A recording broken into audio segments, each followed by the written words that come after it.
আমার নানা বাড়ি পাবনা জেলার চাটমোহর উপজেলার কোনো এক গ্রামে। আমি আমার নানা বাড়ি থেকেই এসএসসি পর্যন্ত পড়ালেখা সম্পন্ন করেছি, কারণ আমার বাবা মা ঢাকাতে চাকরি করত, আমাকে এক্সট্রা সময় তারা দিতে পারত না। আমার এক মামা আমার সমবয়সী হওয়ায় আমাকে আমার নানা বাড়ি খালার কাছে রেখে দেয়। তো যাই হোক, এবার ঘটনায় আসা যাক। শুরুতেই বলতে চাই, এটি একটি বাস্তব ঘটনা এবং আমার সাথেই ঘটা। আমি তখন অষ্টম শ্রেণীর ছাত্র। জেএসসি পরীক্ষা শেষ করে ঢাকায় বেড়াতে আসি বাবা মার কাছে। প্রায় 20 দিন পর ঢাকা থেকে বাড়ি যাওয়ার জন্য এয়ারপোর্ট রেল স্টেশন থেকে চাটমোহরের উদ্দেশ্যে রওনা হই। উল্লাপাড়া নামক একটি স্টেশনে কোনো এক সমস্যার কারণে ট্রেনের লেট হয়। আমি চাটমোহর স্টেশনে নামি রাত প্রায় 11:40। সময়টা ছিল শীতকাল। স্টেশনে নামার পরে প্রথমে আমাকে ভ্যানে করে চাটমোহর নতুন বাজার যেতে হবে, তারপরে নতুন বাজার থেকে আরেকটি ভ্যানে করে গ্রামে যেতে হবে। তো যথারীতি স্টেশন থেকে বের হয়ে রাস্তায় দাঁড়াই, কিন্তু ভ্যান ছিল না। যে 2-3টা ছিল তারা একজন লোক নিয়ে অত দূর যাবে না। তাই আমি একটা চা দোকানের বেঞ্চের উপরে বসে কোনো ভ্যান আসে কিনা তার জন্য অপেক্ষা করতে থাকি। প্রায় রাত 11:48 একটা ভ্যান আসে, কিন্তু ভ্যানে পাট লোড করা ছিল, হরিপুর নামক এক গ্রামে যাচ্ছিল। তো অনেক শীত থাকার কারণে আর অনেক রাত হয়ে যাওয়ায় আমি অনেক রিকোয়েস্ট করি। প্রথমে রাজি হচ্ছিল না, পরে আমি একটা ছোট মানুষ, একা এত রাতে কিভাবে যাব এটা উপলব্ধি করে তিনি যেতে রাজি হন। আমি লোড দেয়া পাটের উপরে বসে পড়ি এবং পাট শক্ত করে ধরে থাকি। যাই হোক, আস্তে আস্তে আমরা যাচ্ছি। উনি আমাকে নতুন বাজারে নামিয়ে দেবে, যেহেতু নতুন বাজার গেলে তার একটু বেশি ঘুরে যেতে হবে আর অনেক রাত হয়ে গেছে, সেজন্য আমার কাছ থেকে সে 100 টাকা ভাড়া চেয়েছিল।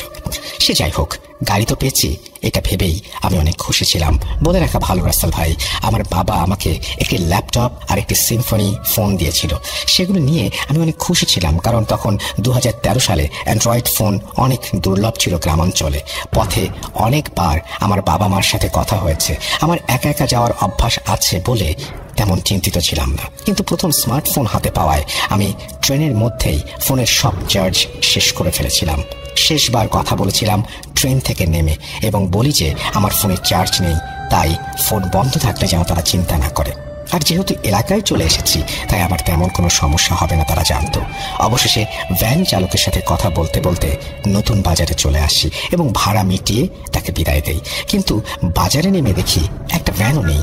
হাত ঘড়িতে সময় দেখি 1:57। লোড গাড়ি হওয়ার কারণে এত সময় লাগছে বুঝতে পারলাম। রাস্তা ছিল মাত্র 9 কিলোমিটার।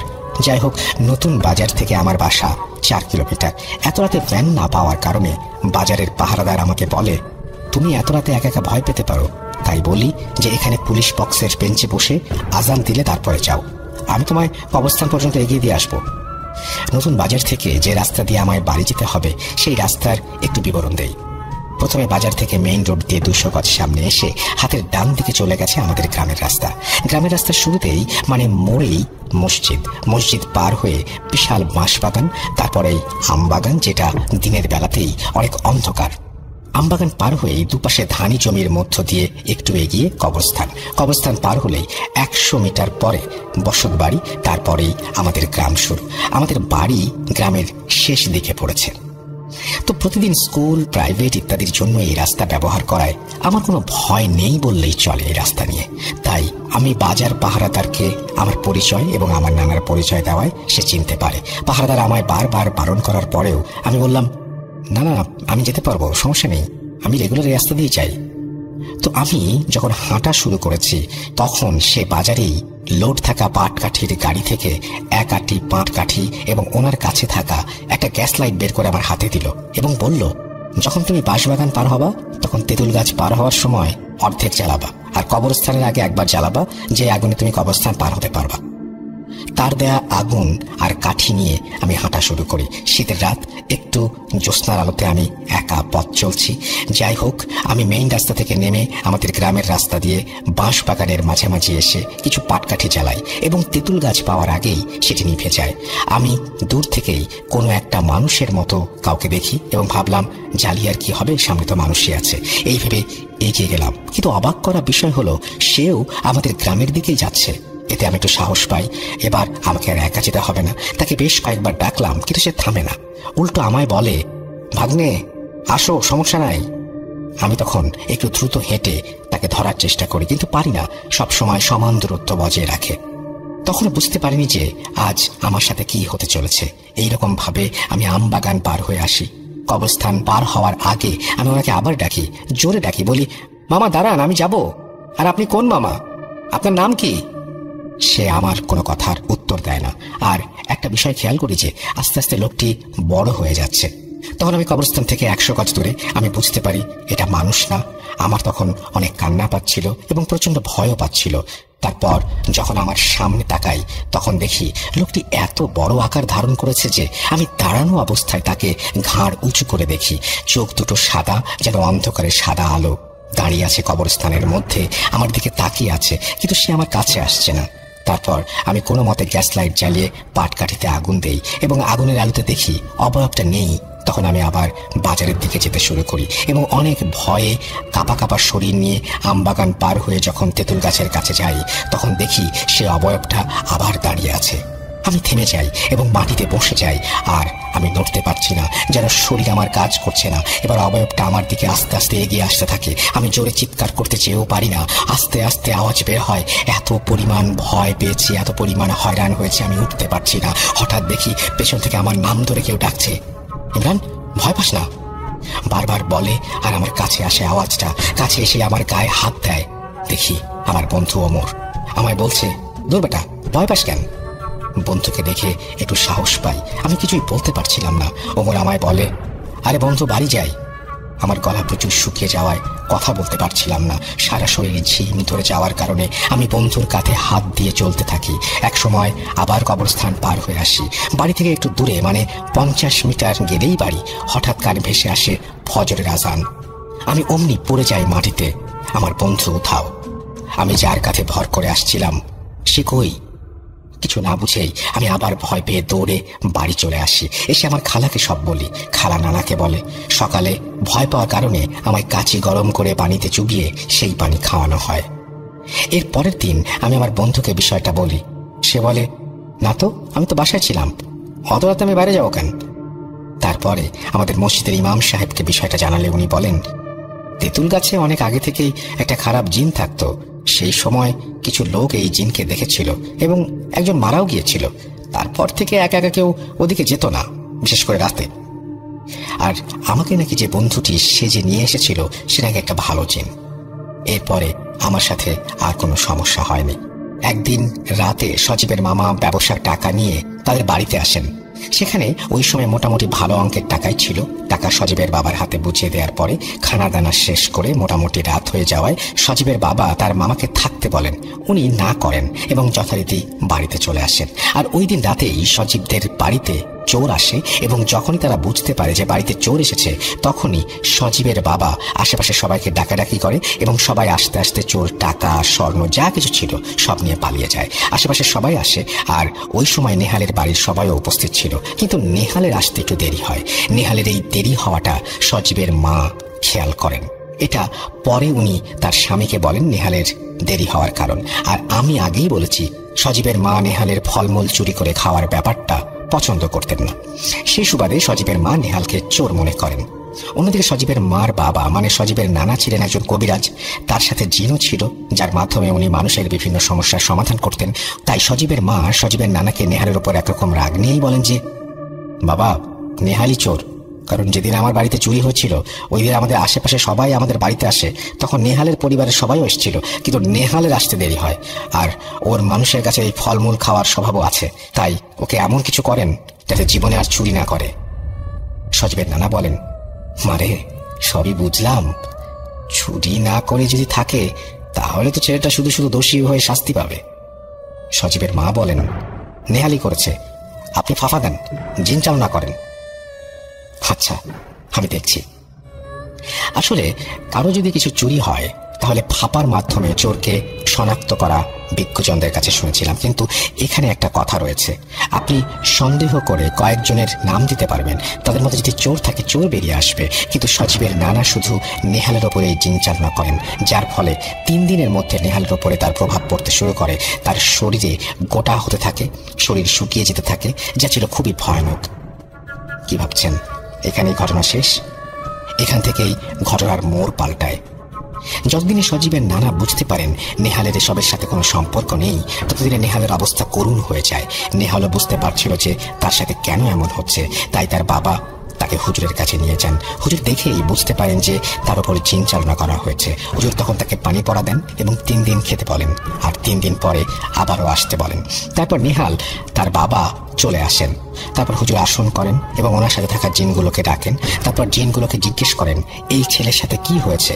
তখন জিনেরা হুজুরকে সবকিছু খুলে বলেন, আর দেখতে দেখতে 3 দিনও শেষ হয়ে যায়। নেহাল তার বাবা আবার হুজুরের কাছে যায়। তারপর হুজুরকে জিজ্ঞেস করে কেন তার সাথে এরকম হয়েছে। হুজুর তাদেরকে বলেন, আপনারা যাওয়ার পর আমি আমার জিনদের সাথে কথা বলেছি। সজীবদের বাড়িতে চুরি হওয়ার ঘটনাটা মনে আছে আপনাদের? নেহালের বাবা বলেন, হ্যাঁ, তো ওই ঘটনার সাথে ওর অসুস্থ হওয়ার সম্পর্ক কি? হুজুর বলেন, সজীবের বাবা যখন চোর চোর বলে ডাকতে থাকে, আশেপাশে সবার সাথে আপনারাও যান, কিন্তু নেহাল যায় দেরি করে। তাতেই সজীবের মা ভেবে নেয় সজীব হয়তো চুরিটা করেছে। তারপর উনি সন্দেহের ভিত্তিতেই ওনার বাবা অর্থাৎ সজীবের নানার মাধ্যমে নেহালের উপরে জিন চালনা করেন। তারপরে নেহালের এই অবস্থা। নেহালের বাবা চোখে পানি নিয়ে বলেন, তাহলে এখন এর থেকে বাঁচার উপায় কি? হুজুর বলেন, উপায় একটা আছে, আপনাদের যেভাবে বলছি সেভাবেই করবেন, ইনশাল্লাহ আপনারা সাফা পাবেন। 3 দিন ফজরের নামাজের পরে কিছু দোয়া বলে দিচ্ছি, ওইগুলো পড়ে পানিতে ফু দিয়ে নেহালকে 3 রাস্তার মোড়ে গোসল করাবেন এবং 3 মাস অর্থাৎ 90 দিন কোনো প্রকার মাছ খাওয়াতে পারবেন না। তারপর যথারীতি হুজুরের কথা মতো সব করা হয়। সে অনেকটা সুস্থ হয় এবং নিয়মগুলো মানতে থাকে। তারপর নেহাল আর তার বাবা সজীবদের বাড়িতে যায় এবং নেহালের বাবার সাথে অনেক রাগারাগি করেন। তারপর সজীবের নানা ও মার ব্যাপারে সব বলে আসেন, তারা কি কি করেছেন এবং তার ছেলের কিভাবে ক্ষতি হয়েছে। সবকিছু শুনে সজীবের বাবা তার স্ত্রীকে মারতে চান। তখন সামনে থাকা সবাই তাকে আটকান। তারপর সজীবের বাবা বলেন, বাবা, যেহেতু তোর সাথে অন্যায় হয়েছে তাই আমিও চাই চোর বের হোক। তারপর নেহালের বাবা আর সজীবের বাবা মিলে ওই হুজুরের কাছে যান আবার নতুন করে জিন চালান করার জন্য। আসল চোর কে? তারপর অনেকের নাম দেন। আরেকটা কথা বলে রাখা দরকার যে সজীবের বাবারা ছিল 4 ভাই। তাদের মধ্যে থেকে 3 জনের নাম মিলিয়ে 7 জনের নাম দেয়া হয়। মোট 10 জনের নামের ওপর ফাঁপার মাধ্যমে জিন চালনা করা হয় এবং 3 দিন অপেক্ষা করতে বলেন। 3 দিন পরে সবাই বুঝতে পারে যে চুরি করেছে সে আসল চোর সজীবের আপন ছোট কাকা। তার সাথেও ঠিক একই ঘটনা ঘটেছিল নেহালের মতো। আর এই একই অবস্থা দেখে কারো আর বুঝতে বাকি থাকে না যে কে চুরিটা করেছে। পরবর্তীতে সবাই তাকে জিজ্ঞেস করে সে চুরি করেছে কিনা। তারপর সজীবের কাকা স্বীকার করেন যে উনিই টাকা স্বর্ণগুলো চুরি করেছেন। তারপর গ্রামবাসীরা সবাই তাকে সুস্থ হওয়ার পরে গ্রাম থেকে চলে যেতে বলে। আগে যেহেতু টয়লেট কিছুটা দূরে বানানো হতো, তাই দাদি এই অবস্থায় টয়লেটে যেতে চাচ্ছিল না, কারণ এর আগে তার বাচ্চাকে দাদি বাঁচাতে পারেনি।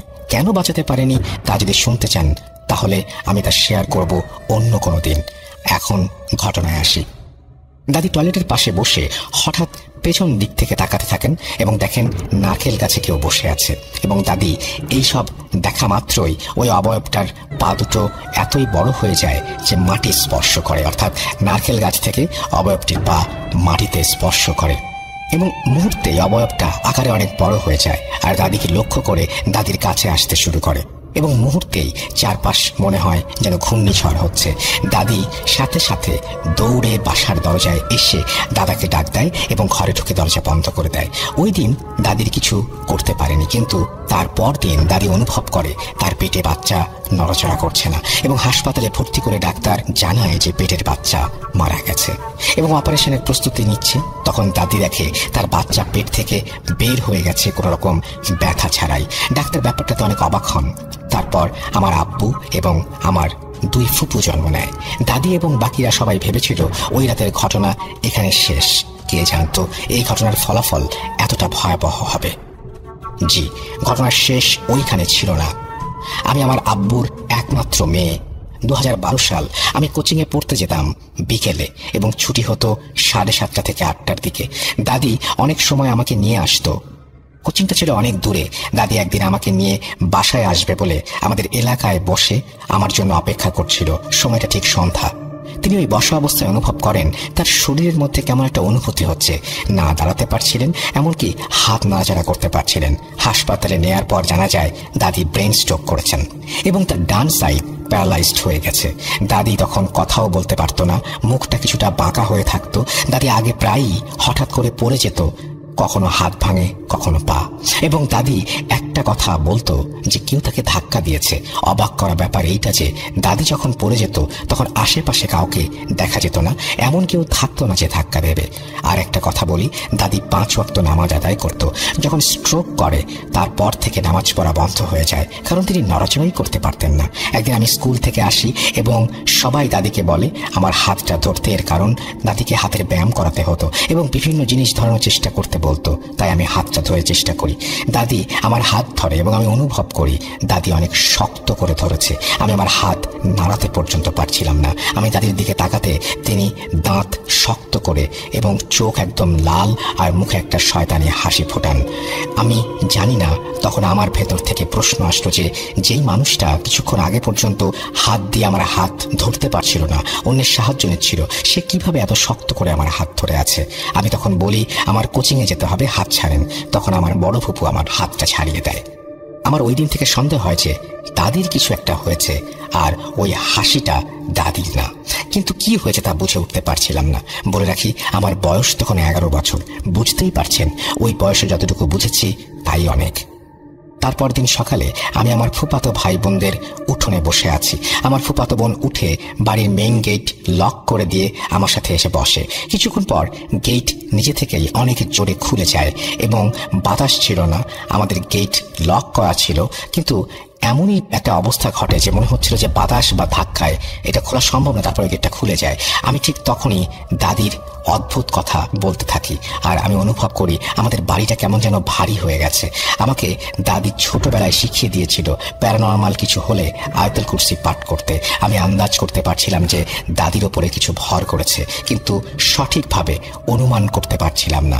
আর এইটাও বুঝতে পারছিলাম যে বাড়িতে আমি ছাড়া অদৃশ্য কিছু প্রবেশ করছে।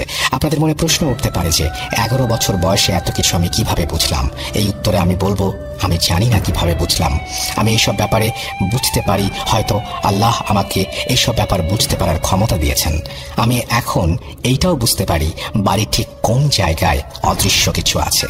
আমি এখন ঘটনায় আসি। এক সকালে ঘুম থেকে উঠে দেখি বাড়ির সবাই কেমন ভয়ে আছে। আম্মু জানায় যে রাতে দাদি ভয়ানকভাবে আল্লাহ আল্লাহ বলে ডাকছিল এবং কারো কথার উত্তর দিচ্ছিল না, আর চোখ একদম লাল ছিল।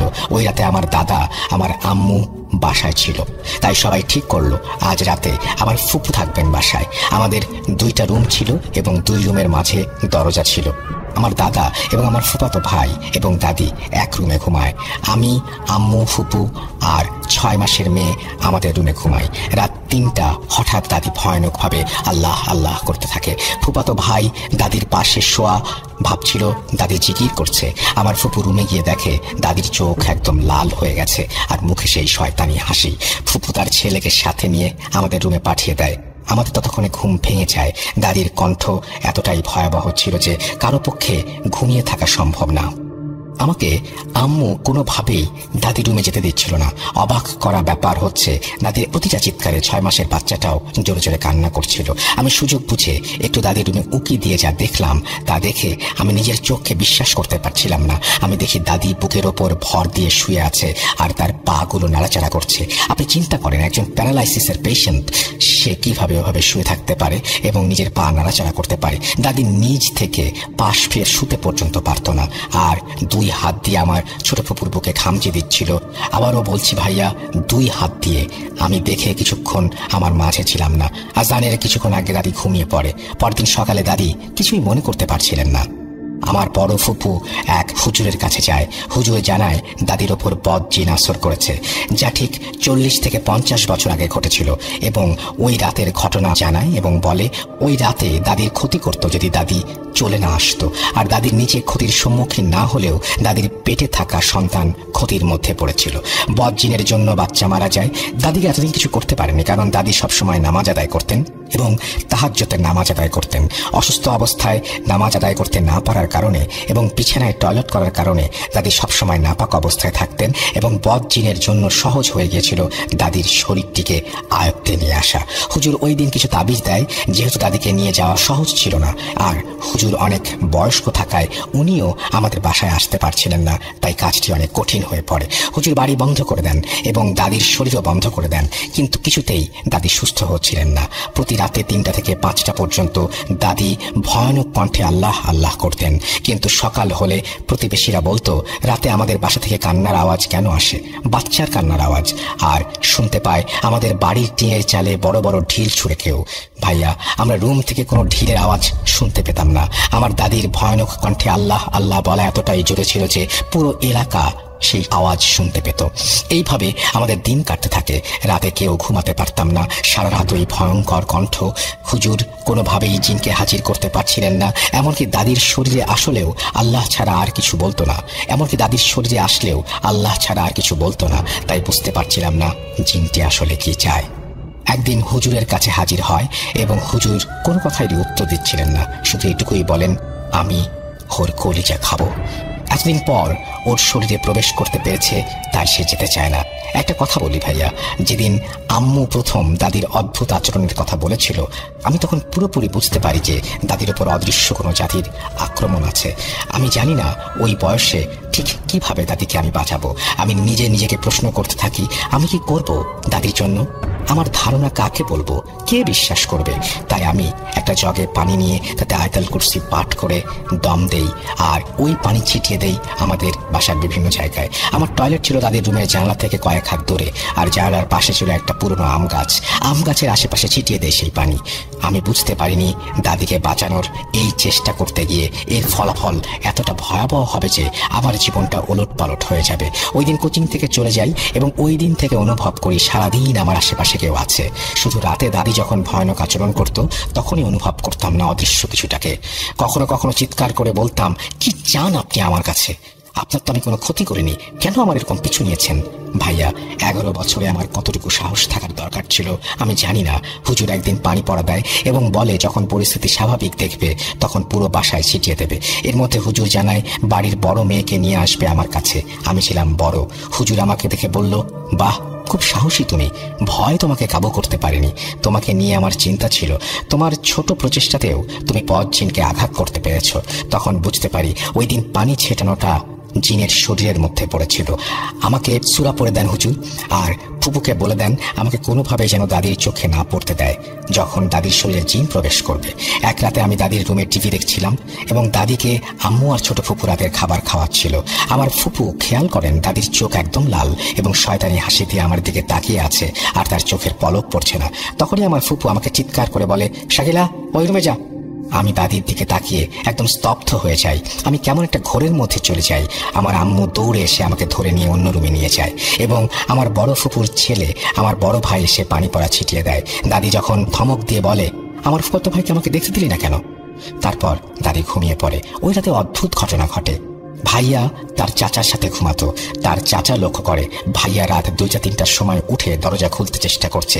চাচা ভাইয়াকে ডাক দেয়। ভাইয়া দরজার দিকে মুখ করে উত্তর দেয় ভয়ানক কণ্ঠে, তুই নিজের ভালো চাইলে চুপচাপ ঘুমা, আমাকে বিরক্ত করিস না। তারপর চাচা উঠে ভাইয়াকে থামানোর চেষ্টা করে। এক পর্যায়ে চাচা ভাইয়াকে থাপ্পড় দেয় আর ভাইয়াও চাচাকে থাপ্পড় দিয়ে বসে। এরপর ভাইয়াকে জোর করে শুয়ে রাখা হয়। সকালে ওঠার পর ভাইয়ার কিছু মনে ছিল না। এরপর থেকে দাদির অবস্থা আরো খারাপ হতে থাকে। সারাদিন তার কোনো হুঁশ থাকতো না। দাদির হার্টবিট চলতো, তাই বুঝতে পারতাম তিনি বেঁচে আছেন। সবুজ রঙের একটা লালা পড়তো মুখ থেকে। হুজুর কিছু করতে পারছিলেন না। সন্ধ্যা পর্যন্ত এমনই থাকতো। তারপর মাগরিবের নামাজের পরে তার হুঁশ ফিরত। একটা কথা, আমার দাদির ডাক্তারি চিকিৎসা আমরা চালাই। এমন একদিন বিকেলে দাদির অবস্থা দেখে অ্যাম্বুলেন্স নিয়ে যাব, এমন সময় আমাদের পাশের বাড়ির এক দাদি গাড়ির ভেতরে উকি দিয়ে দেখতে যায় দাদিকে। তখনই দাদি হঠাৎ চোখ খোলে এবং ওই দাদিকে দেখে বিরক্ত হয়ে দাদির চোখ লাল হয়ে যায়। ভাইয়া, হসপিটাল থেকে এসে শুনি ওই দাদিটা, অর্থাৎ যাকে দেখে চোখ লাল হয়েছিল, ওই দাদিটা বাসায় যে ছটফট করে শেষ নিঃশ্বাস ত্যাগ করেন। ওই রাতে দাদির শরীরে এসে জিন জানায় ওকে আমি মেরেছি, আমাকে বিরক্ত করেছে সেই কারণে। আমরা এই কথা শুনে কান্নায় ভেঙে পড়ি। একজন নিরীহ মানুষের জীবন চলে গেল। আমার ছোট ফুপু রাগে দাদির কনিষ্ঠ আঙুল চেপে ধরে। দাদি বলতো কিভাবে জিনকে আটকানো যায়। দাদির মধ্যে থাকা জিন মুহূর্তে চিৎকার করতে শুরু করে। আমার বড় ফুপু অন্য কনিষ্ঠ আঙুল চেপে ধরে আর জোরে জোরে বলতে শুরু করে। তখন ছোট ফুপু জিজ্ঞেস করে, কে তুই? উত্তর দেয়, আমি কে তা তোরা কেউ জানতে পারবি না কখনো। তারপর প্রশ্ন করে, কোত্থেকে আসলি? উত্তর দেয়, একটা মাজার থেকে। আমি মাজারের নাম উল্লেখ করছি না। তারপর আরো কিছুক্ষণ কথা হয়। এরপর এক পর্যায়ে সে চলে যায়। এর মাঝে অনেক ঘটনা ঘটে। যেহেতু ঘটনা অনেক বড়, তাই সব ঘটনা তুলে ধরা সম্ভব হচ্ছে না। আমরা অনেক হুজুরের কাছে গিয়েছিলাম, কিন্তু তারা বলতো আমাদের মাফ করবেন, এ অনেক শক্তিশালী, আমরা কিছু করতে পারবো না। তারপর আগের হুজুর জানায় ওই মাজারে কিছু টাকা দান করে আসো আর ভোগ দিতে বলো, এবং বলে হয়তো এর জন্য বদজিনের নজর দাদির থেকে সরবে। ভোগ দেওয়ার পর দাদির শরীরে সেই জিন আর আসেনি। আর অবাক করা ব্যাপার হচ্ছে, দাদির থেকে জানতে চেয়েছিলাম ওই মাজারে কখনো দাদি গিয়েছিল কিনা। দাদি বলেছিল উনি কখনো মাজারে যায়নি। আমরা সবাই ভেবেছিলাম শেষ ওইখানে, কিন্তু একটা কথা আছে না ভাইয়া, শেষ থেকে শুরু হয় নতুন কিছুর। শুরুতেই একটা কথা বলেছিলাম, আমার জীবনটা ওলট পালট হয়ে গেছে। কেন হয়েছে জানেন? বলবো এর পরে। 2014 সালের গ্রীষ্মের মাঝামাঝি সময় আমার শ্বশুর একজন ধনী মানুষ ছিলেন। তিনি আমাকে বললেন, তোমার যতটুকু জমি আছে তাতে তুমি ধান আবাদ করো। চরে বালু থাকার কারণে তো ধান আবাদ ভালো হয় না। এক কাজ করো, তুমি আমার চরের কিছু জায়গা নিয়ে সেখানে পটল চাষ করো, ভালো ফলন দেবে। যেই কথা সেই কাজ, আমি পটল আবাদ শুরু করলাম। ইনশাল্লাহ দেখতে দেখতে পটল ধীরে ধীরে তোলার উপযোগী হয়ে উঠল। তো ঘটনা শুরু হয় আবাদকৃত পটল বিক্রি করা নিয়ে। তো একদিন আমার স্ত্রী বলল, শোনেন, কয়েক বস্তা পটল বিক্রি করে দিন। পাশের বাড়ির রহিম ভাই আজ তার জমি থেকে পটল তুলে বাজারে বিক্রি করে ভালো দাম পেয়েছে। তো আমিও ভাবলাম, যেহেতু বেশিরভাগ পটল এখনো বিক্রির উপযোগী হয়নি, এই সময় বিক্রি করলে ভালো দাম পাওয়া যাবে। যেহেতু তিনি একটু আগে চাষ শুরু করেছিলেন, তো যে কথা সেই কাজে। দুপুরে রোদ বেশি হওয়ার কারণে বিকেলে পটল তুলে বাজারে বিক্রি করতে নিয়ে যাওয়ার জন্য প্রস্তুতি নেই। তারপর একটা সাইকেলে করে 2টা বস্তা নিয়ে 4টার দিকে আমি রওনা দিই। বাসা থেকে 4-5 মাইল দূরে হবে বাজার। বাজার যাওয়ার রাস্তার খানিকটা বিবরণ দেই। 1 কিলোমিটার পর্যন্ত দুই পাশে ফসলি জমি, তারপর বড় চর, তারপর 3-4টে বড় বাঁশঝাড়, এরপর একটা ভাঙা ব্রিজ। সেই ব্রিজকে নিয়ে অনেক ভৌতিক ঘটনা রয়েছে। তারপরে 1 কিলোমিটার দূরে বাজার। তো বাজারে পৌঁছলাম যখন, তখন আনুমানিক 6টা 30। বাজারে বেশি পটল না আসায় পাইকারিরা আমার সামনে ভিড় জমাতে শুরু করে। খুব তাড়াতাড়ি আমার সব পটল খুব ভালো দামে বিক্রি হয়ে গেল। ততক্ষণে এশার আজান দিয়ে দিয়েছে। আমি বাজারের এক পাশের এক মসজিদে নামাজ পড়ে রওনা দিলাম।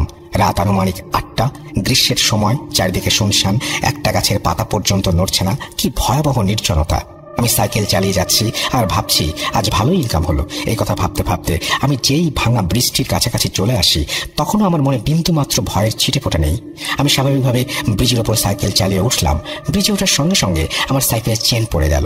আমি একটু বিরক্ত হয়ে চেন তুলতে লাগলাম। এরপর চেন তুলে যেই না ব্রিজ থেকে সাইকেল চালিয়ে নামতে যাব, তখন দ্বিতীয়বার চেন পড়ে। আমি ব্যাপারটি স্বাভাবিকভাবেই নিই এবং একইভাবে আমি সাইকেলটি হাতে নিয়ে ব্রিজটি পার হই। তারপরে সাইকেল চালাতে লাগলাম।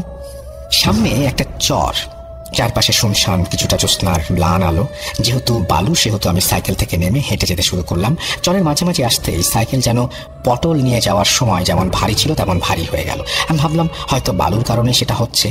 আমি কোনো রকম প্যারানর্মাল কিছু আমি মনে করিনি, কিন্তু খটকা লাগে তখন যখন আমি চর পার হয়ে মাটির কাঁচা রাস্তায় উঠি। রাস্তায় ওঠার পর কিছু দূর যাওয়ার পর আমার সাইকেলের পেছনের সিট অনেক ভারী হয়ে যায়, মনে হয় কেউ বসে আছে, এবং আমি অনুমান করি, কিন্তু পেছনে ঘুরে দেখি কিছু নেই। আবার চলতে শুরু করি। কিছু দূর যাওয়ার পর আমার পেছনে কোনো ভারী কিছুর উপস্থিতি আমি অনুভব করতে শুরু করি। আমি সেই অদৃশ্য ভারী জিনিসটির জন্য সাইকেলটা চালাতেই পারছি না। তারপর আমি কিছুটা ভয় পেতে শুরু করি। তখনও আমি কিছু দেখিনি। এরপর আমি যখন বড় বাঁশঝাড়ের সামনে, তখন আমার তৃতীয়বারের মতো সাইকেলের চেন পড়ে যায়। আমি চেন তুলে সাইকেলে বসতে যাব এবং সবেমাত্র চালাতে শুরু করব, সেই সময় বাঁশঝাড় থেকে কর্কশ শব্দ ভেসে আসে, তুই আজ বাড়ি ফিরতে পারবি না, তুই আজ মরবি। এটা শুনেই আমি খুব ভয় পেয়ে সাইকেল জোরে চালাতে শুরু করি। তখন বাড়ি থেকে 1 মাইল দূরে। আমি তখনও জানি না যে আমার জন্য কি চূড়ান্ত বিপদ অপেক্ষা করছে। আমি যখন দুই পাশে ফসলি জমির মাঝ দিয়ে কাঁচা রাস্তা ধরে সাইকেল চালিয়ে যাচ্ছি, আমার সাইকেলের পেছনে ভারী কিছুর উপস্থিতি আমি আবারও অনুভব করি। প্রথমবার ঘুরে পেছনের সিটে দেখি কিছু নেই। যত বাড়ির দিকে এগোচ্ছি ততই যেন সাইকেল ভারী হয়ে আসছে। একবার বিরক্ত হয়ে ভয়ে আমি পেছনে তাকাই, আর মুহূর্তে আমার হার্ট অ্যাটাক করার মতো অবস্থা হয়ে যায়। যা দেখি তা কোনো মানব সন্তানের পক্ষে দেখা সম্ভব না। আনুমানিক 3 থেকে 4 বছরের একটা বাচ্চা তার পেছনের সিটে বাবু হয়ে বসে আছে, আর তার চোখ দুটো ভয়ানক রকমের লাল, হাত দুটো মাটি পর্যন্ত নেমে গেছে এবং হাত দুটো একটু বেশি লম্বা, এবং শরীর তার লোমে ভরা। এক দৃষ্টিতে সে আমার দিকে তাকিয়ে আছে আর মিটমিট করে হাসছে। বাচ্চাটার সারা শরীর চাঁদের মতো জ্বলছে। এটা দেখে আমি আর সহ্য করতে পারলাম না। আমি সাইকেল থেকে এক ঝাঁপ দিয়ে নেমে ফসলি জমির মাছ দিয়ে দৌড়াতে শুরু করলাম।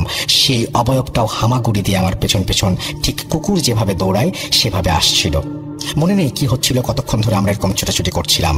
মনে হচ্ছিল বারবার আমাকে ধরে ফেলবে। এক সময় হঠাৎ করেই খেই হারিয়ে পড়ে যাই।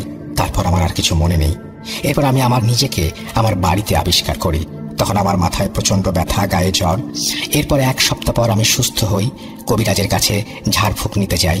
ভালো আছি, তবে মাঝে মাঝে স্বপ্নে সে অবয়বটিকে এখনো দেখি। আমার মুখের দিকে তাকিয়ে অনবরত সে হেসে চলেছে। আমি সুস্থ হওয়ার পর সব ঘটনা সবাইকে খুলে বলি। যে ঘটনাতে এক্স্যাক্টলি সুপারন্যাচারাল বা প্যারানর্মাল কিছু আছে, বা যে ঘটনাটি আমার সাথে ঘটেছে সেটা আমরা লজিক্যালি এক্সপ্লেইন করতে পারছি। তো আমি আর সময় নষ্ট না করে সরাসরি ঘটনা চলে যাই। ঘটনাটি ঘটে 2023 সালের ফেব্রুয়ারি মাসে। আমি আমার সব বন্ধুদেরই ছদ্মনাম ইউজ করবো, আসল নামটা ইউজ করবো না ওদের প্রাইভেসির কারণে। আমার বন্ধু জিদান, সে মালয়েশিয়া একটা ইউনিভার্সিটিতে পড়ে। তো সেমিস্টার ব্রেকের কারণে ফেব্রুয়ারিতে সে বাংলাদেশে ব্যাক আসার পর আমাদের সব বন্ধুদেরকে একদিন সে তার বাসায় দাওয়াত দেয়। তো ওর বাসাটি হচ্ছে সাভারের একটা সোসাইটির ভিতরে। সোসাইটিটা খুব বড় এবং খুব সুন্দর। তো আমরা একদিন সব বন্ধুরা মিলে ওর বাসায় যাই এবং ডিসাইড করি যে যেহেতু অনেকদিন ধরে দেখা হয় না আর কথাবার্তা তেমন হয় না, সেদিন রাতটা আমরা ওর বাসায় কাটাবো। তো সারাদিন খুব ভালোভাবেই যায়। রাত্রেবেলা খাওয়া দাওয়ার পরে আমরা সবাই ডিসাইড করি যে ছাদে গিয়ে পুঁতে ফেলছি। ফেব্রুয়ারির শেষের দিক হওয়ার পরেও ওদিক সাভারের দিকে খুব ঠান্ডা ছিল, কারণ খোলামেলা জায়গা ছিল আর গাছপালাতে ভরা ছিল পুরো জায়গা সোসাইটি। তো দেখা যাচ্ছে যে আপনার এনভায়রনমেন্টটা খুব ভালো ছিল ভূতের জন্য। তো আমরা সবাই রাত 1:15টার দিকে ছাদে যাই এবং ভূতে শোনা স্টার্ট করি। তো আমি ওর বাসায় একটা ডিসক্রিপশন দিয়ে দিচ্ছি। ওর বাসাটি হলো আপনার সোসাইটির দক্ষিণ দিকের পুরো শেষ প্রান্ত, ওয়ালের সাথে লাগানো। আর ওয়ালের পর হলো খুব বিশাল বড় একটা জঙ্গলই বলা যায়, কারণ বিশাল বড় একটা স্পেস, সামনে হলো খালি মাঠ, আর পরে দূর দূরান্ত পর্যন্ত শুধু জঙ্গল আর জঙ্গল, গাছপালাতে ভরা। আর ওর অনেক পর দেখা যায় 1 কিলোমিটার এরকম পর দেখা যাচ্ছে যে আরো কয়েকটা বাসা বাড়ি আছে, ওগুলো আলো বাতি চলছে, ওগুলো দেখা যাচ্ছে। তো ওই জায়গাটা স্পেসটা পুরাই মিলিটারি আন্ডারে। তো আমরা এরকম বলতে স্টার্ট করে দেখা যাচ্ছে যে আধা ঘন্টা 40 মিনিট হয়ে যাচ্ছে, কিন্তু খুব ভালো লাগছে না, স্টোরিগুলো এত ভালো লাগছে না। আর দেখা যায় সবাই একসাথে হওয়ার কারণে মাঝখান দিয়ে অনেক গল্প গুজব হচ্ছে, তো ওইভাবে মানে ক্লিয়ারলি ফোকাসও করতে পারছি না স্টোরিতে। তো আমরা প্রতিদিন শোনা বন্ধ করে ডিসাইড করি যে সবাই সবার পার্সোনাল কোন এরকম এক্সপিরিয়েন্স থাকলে ওইটা শেয়ার করবো। তো আমার এক বন্ধু বলে আমার একটা আছে এরকম এক্সপিরিয়েন্স, আমাদের তো বাসায় ফ্যামিলি প্রবলেম হয়েছে, অনেক ব্ল্যাক ম্যাজিক হয়েছে আমাদের সাথে, তো দেখা যায় ওটা ছুটানোর জন্য রোকেয়া করছে। তো আমরা বেশিরভাগ বন্ধুরা এই রোকেয়া ব্যাপারটা বুঝতাম না, জানতাম না রোকেয়া জিনিসটা কি। আমার এক বন্ধু জানতো এবং সে লাফতে উঠে হঠাৎ করে যে আসলে তোর বাসায় রোকেয়া করা হয়েছে। তো তাহলে তো আসলে একটা রিয়েল স্টোরি, এটা কোনো ভুল ত্রুটি হওয়ার কথা না, আর যেহেতু তোর ফ্যামিলিও এখানে তোর ইনভলভ আছে। তা আমরা ওকে জিজ্ঞেস করি যে কেন, ব্যাপারটা কি রিয়েল কেন, রোকেয়া কি জিনিস। তো বলে যে রোকেয়া হলো ইসলামিক বইতে জিন আসর করলে বা ব্ল্যাক ম্যাজিক করলে ওগুলো ছুটানোর যে পদ্ধতিটা, ওটাকে রোকেয়া বলে। তো আমরা খুব এক্সাইটেড হয়ে যাই যে একটা রিয়েল ঘটনা আমাদের বন্ধুর সাথে ঘটেছে সেটা শুনবো, কিন্তু ও সেটা বলতে চায় না সহজে, কারণ ও বলে যে ওর ফ্যামিলিতে প্রবলেম হতে পারে এটা বললে। তো আমরা খুব জড়াজড়ি করার পর সে বলে যে আচ্ছা আমি যতটুকু পারি কম ডিটেলসে আমি স্টোরিটা বলবো। তো বলা শুরু করে যে এরকম রোকেয়া করা হয়েছে, ওর তখন ওকে দেখানো হয়েছে যে বাসা কোথায় এরকম তাবিজ কাগজ লুকানো ছিল, বিভিন্ন ব্ল্যাক ম্যাজিক করতে যে আইটেম ইউজ করা হয় ওগুলো কোথায় লুকানো ছিল সেগুলো দেখায়। কোন জিন তাদের বাসায় ওদেরকে জ্বালাতনা করছিল সেটাও দেখায়।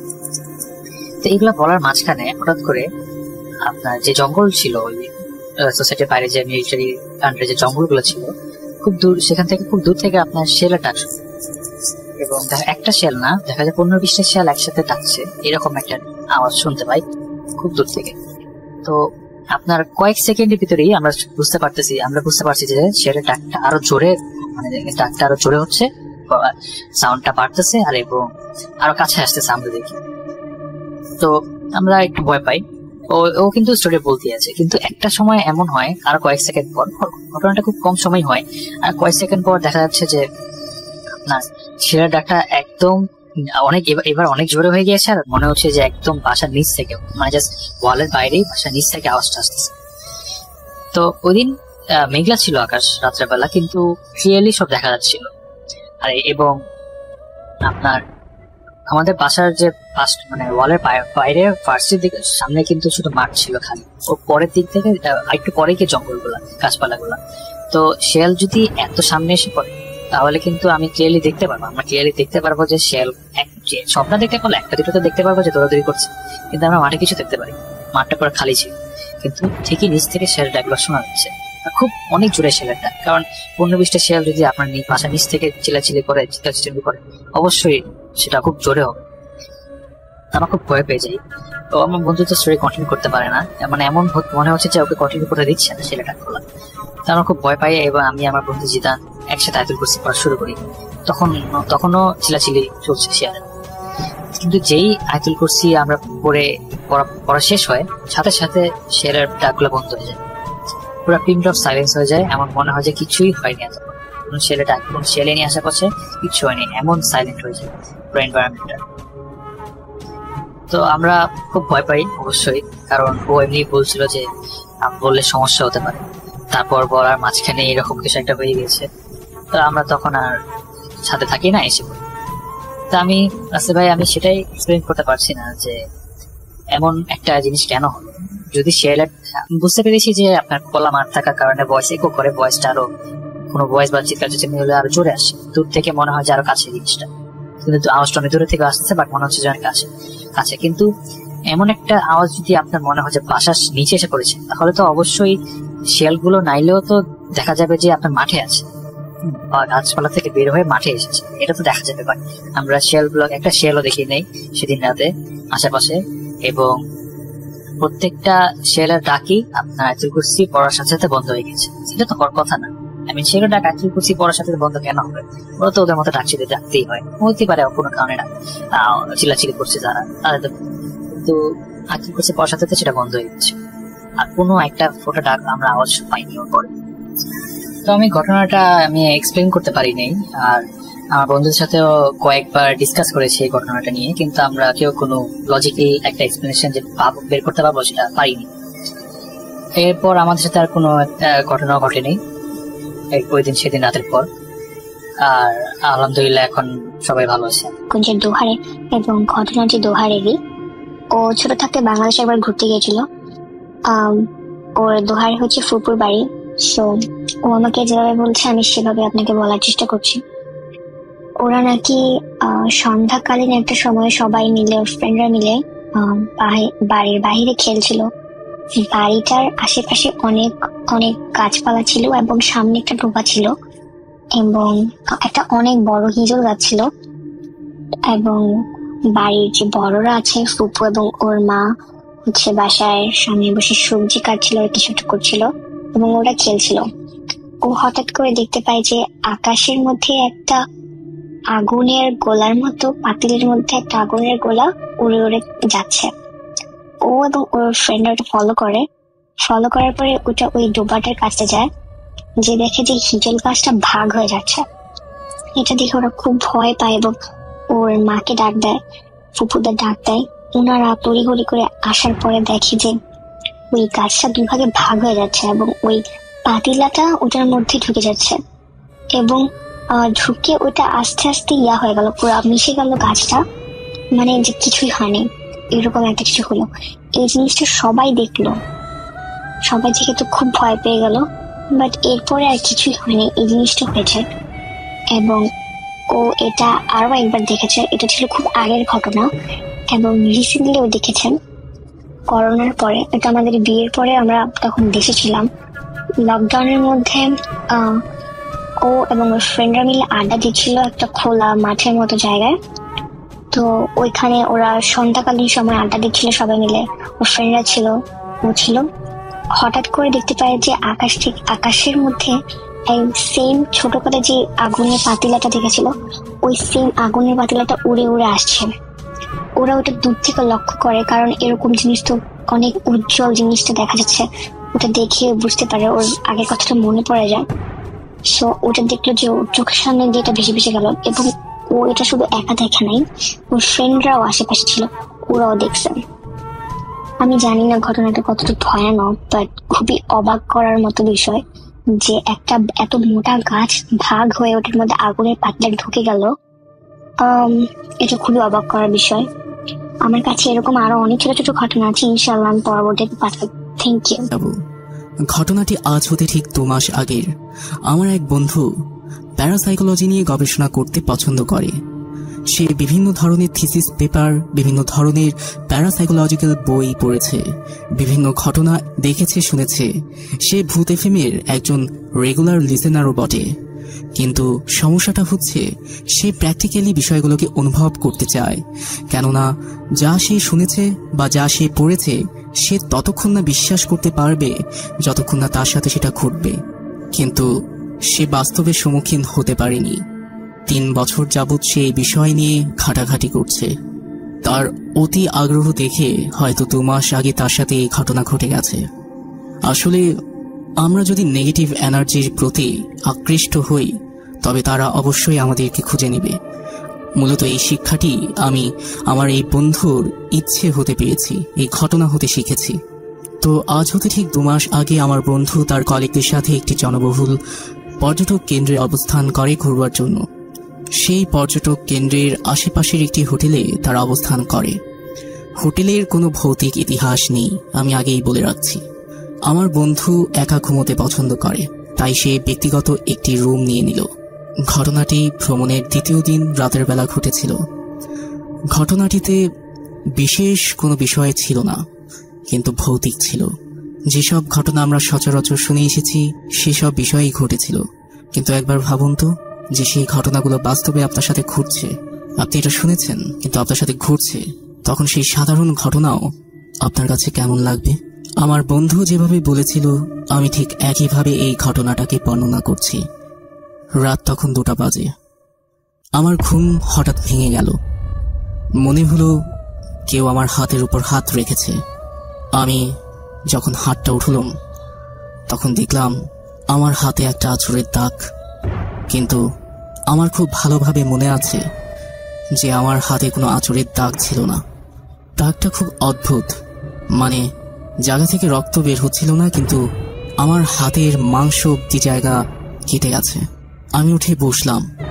আমি ব্যথাও অনুভব করছিলাম না। আমি উঠে বাথরুমে গেলাম। ধীরে ধীরে একটা শব্দ, মানে মনে হচ্ছে যে কেউ ধীরে ধীরে কথা বলতে বলতে আমার কানের কাছে চলে আসছে। ধীরে ধীরে আমার কাছে চলে আসছে। আমার কিছুটা ভয় করছিল, কিন্তু সাথে আমি খুব উৎসাহিত ছিলাম, কারণ আমি প্রথমবার অলৌকিক কিছুর সম্মুখীন হচ্ছিলাম। কিন্তু আমি জানি না যে আমি যে বিষয়টির সম্মুখীন হচ্ছি সেই বিষয়টি কতটা ভয়ানক। এরপর আমি পিছনে ফিরে দেখলাম যে আমার পিছনে কিছু আছে নাকি। দেখলাম যে কিছুই নেই। আমি রুম থেকে বের হলাম।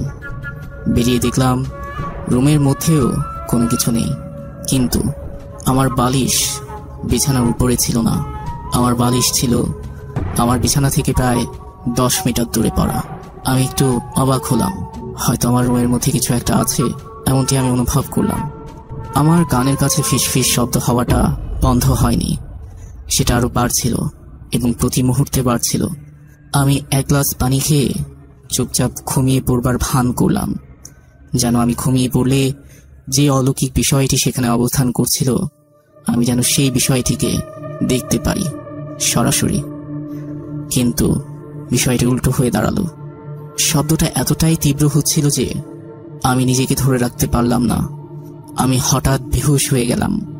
যখন আমার হুঁশ এলো তখন আমি আবিষ্কার করলাম যে আমার আশেপাশে আমার কলিগরা অবস্থান করছে। তারা আমাকে প্রতিনিয়ত জিজ্ঞাসা করছে যে কি হয়েছে। তারা ডুপ্লিকেট চাবি দিয়ে রুমের দরজা খুলেছে। রুমের দরজা খুলে দেখেছে যে আমি বেহুশ পড়ে আছি। কিন্তু শুধু বেহুশ পড়েছিলাম না, আমার গলায় লাল দাগ ছিল, যেন কেউ আমার গলা চেপে ধরেছিল। আমার হাতে কাটার চিহ্ন ছিল, নখের আঁচড় ছিল, আমার পায়ে ঘা হয়ে গেছিল। তারা আমার এই অবস্থা দেখে তাৎক্ষণিক নিকটস্থ হাসপাতালে ভর্তি করে আমায়। 16 ঘন্টা পর আমার হুঁশ ফিরেছিল। রাতের বেলা কি হয়েছে তার কোনো উত্তর আমার কাছে নেই।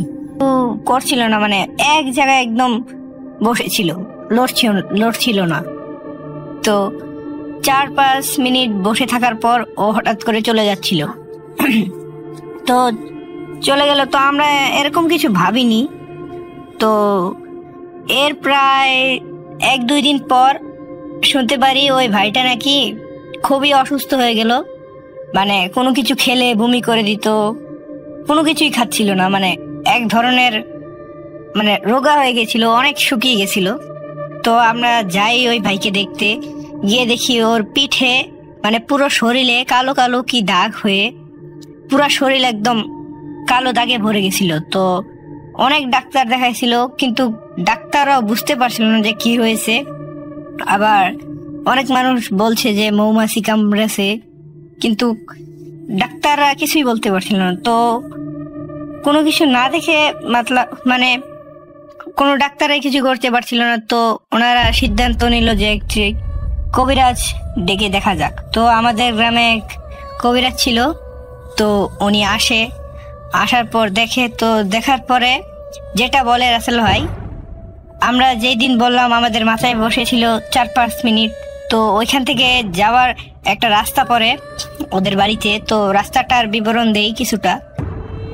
তো রাস্তার মাথা থেকে কিছুক্ষণ গেলেই ডান পাশে একটি বাঁশঝাড় আর বাম পাশে একটি বাঁশঝাড়। তো এর প্রায় 20 পা হাঁটলে সামনে একটা বট গাছ ছিল, আর বট গাছ থেকে আর 50 মিটার দূরে একটি কবরস্থান ছিল। আর কবরস্থানটি ছিল হচ্ছে হাতের বাঁ পাশে, আর ডান পাশে ছিল ধান ক্ষেত। তো কবিরাজ বলল যে ওই ধান গাছের মানে হচ্ছে কবরখানার কাছ দিয়ে যাচ্ছিল, তো ওইখানে একটি দুষ্ট জিন বসেছিল। তো ওকে দেখে জিনটি ওকে ক্ষেতের মধ্যে 2-3 বার আছাড় মারছিল। তো এভাবে লোকজনের মুখে শোনা যায় যে যারা প্রতিবন্ধী মানসিকভাবে তাদের শরীরে একটু শক্তি বেশি হয়। তো কবিরাজ বলল ওর শরীরে শক্তি বেশি ছিল বলে ও বেঁচে আছে এখনো, নয়তো ওইখানে জিনটি ওকে মেরে ফেলতো। তো এভাবে কবিরাজ বলে পানি পড়া দিয়ে ঝাড়ফুঁক করে চলে গেল। তো এরপরেও কিন্তু রাসেল ভাই ঠিক হচ্ছিল না। তো ডাক্তার দেখাচ্ছিল, হাসপাতাল নিয়ে গেছিল, মানে অনেক রোগা হয়ে গেছিল, প্রায় একদম শুকিয়ে কাঠ হয়ে গেছিল। তো হঠাৎ একদিন আমরা শুনতে পারি যে ওই ভাইটি হাসপাতালেই মারা গেছে। তো রাসেল ভাই এটা যে কিভাবে হলো, কিভাবে মারা গেল, এটা কিছুই জানতে পারছি না, মানে ডাক্তাররাও বলতে পারিনি। আবার কবিরাজ বলেছিল যে ওইখানে জিন এভাবে আর কি খেতে আছাড় মারছিল। তো এটা প্যারানর্মাল নাকি প্যারানর্মাল রাসেল ভাই সেটা বলতে পারি না। আর আমি ভূতে ফেনাপ শুনতাম অনেক আগে থেকে, আমার বাবা শুনতো, কিন্তু ভূত.com বের হওয়ার পরে আমার বাবা শুনে না, আমি শুনি। তো রাসেল ভাই ভূত.com আর ভূতে ফেনাপে এটাই আমার সর্বপ্রথম ঘটনা, আগে পরে কখনো কাউকে কোনো ঘটনা পাঠাই নাই। তো রাসেল ভাই এটাই আমার প্রথম। যদি ঘটনাটি ভালো লাগে তাহলে সিলেক্ট করবেন, আমার কাছে আরো একটা ঘটনা আছে, এটা সিলেক্ট হলে আমি ওইটাও পাঠাবো।